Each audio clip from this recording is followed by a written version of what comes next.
Hello everyone, my name's Jack here on Star Wars Galaxy, and today we're going to be talking about that General Grievous link from Star Wars Battlefront 2.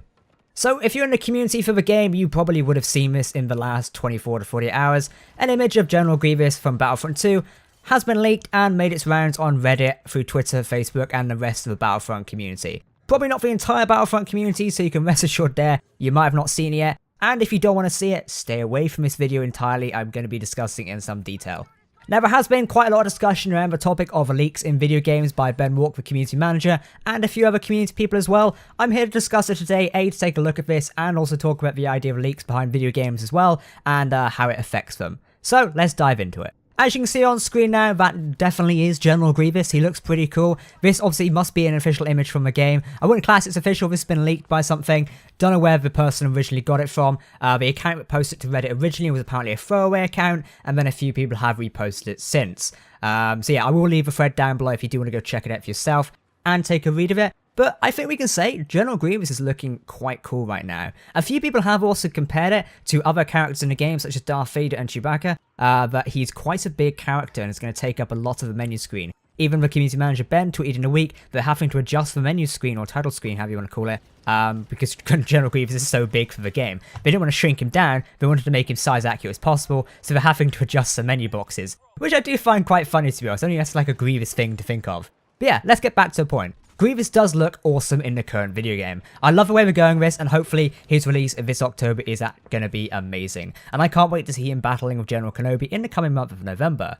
Certainly for the end of the year, Star Wars Battlefront 2's got quite a few interesting things to happen here, which is quite cool. I mean, I am a bit disappointed on how the rest of the updates have been stretched into winter 2019, but I suspect there'll be a bigger discussion later this week. I might try and get a few people together and have a discussion on Battlefront 2, so keep your eyes out for that. It's going to be quite cool.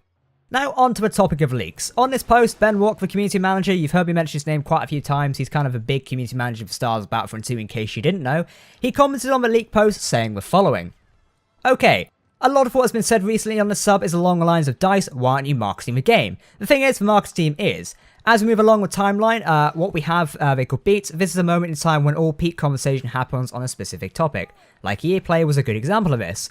Nobody expected us to announce what we did, and because of all that conversation, fueled by excitement, meant the discussion snowballed outwards, or out towards the usual Battlefront only circles.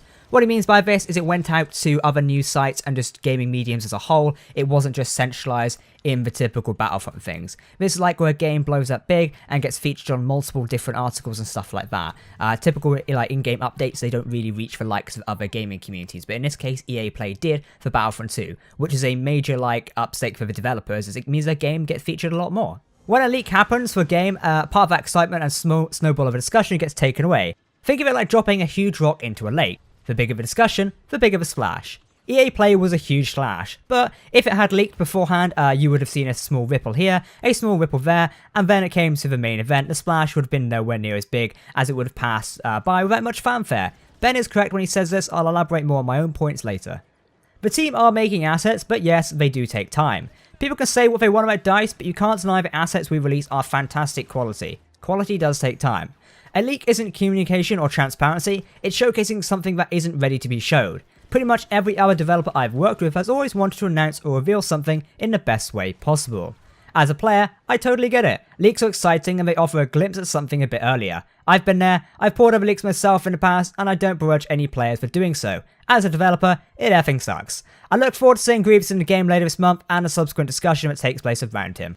All the new screenshots and yes, even the Sith post Saturday following his release. So there we go, that's Ben's sort of comment and discussion around the idea of leaks in video games there, and it's kind of received mixed comments back to it. I do see the point he's coming from, in the fact if we hadn't seen General Grievous up until the end of October when he does release, a lot of people would have enjoyed it a bit more, as it'd been quite a big thing. Probably would have released to more gaming mediums, stuff like that. Battlefront 2 would have seen a large influx of players potentially. But on the other hand, I also see the community side of things when I say a lot of them were losing faith in the game on how things were being produced. Now seeing this, essentially what is a teaser of General Grievous, is quite cool and has restored faith in there. It's catch 22 really. A lot of people on like 50-50 sides. Yes, the leak's good, no, the leak's bad. Personally, for myself, I would say Nova Leak's bad. Judging over previous stuff, I do sort of still have faith in Battlefront 2 delivering content. However, that faith is very, very little. So I am sort of glad for a leak, but overall, I'm not a fan of it, if you get what I mean. I'd love to know what you guys think down below. Are you happy that we've seen this leak from Battlefront 2, or would you rather it have been saved to the end of October when Grievous is officially released for us to play in the video game? I'm opening up that discussion to you. Hopefully you can chat to me down below in the comment section of this video and let me know what you think.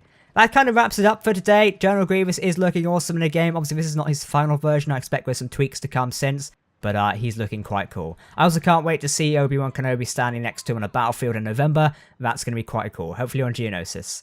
In the meantime, guys, I've been Jack here on Star Wars Galaxy. We're now back fully in action and a fully operational YouTube channel. So witness the powers. We're creating a few more videos this week discussing Star Wars Battlefront 2, Star Wars Resistance, and a bunch of other Star Wars topics. I've been Jack. Thank you for watching, and I'll catch you next time.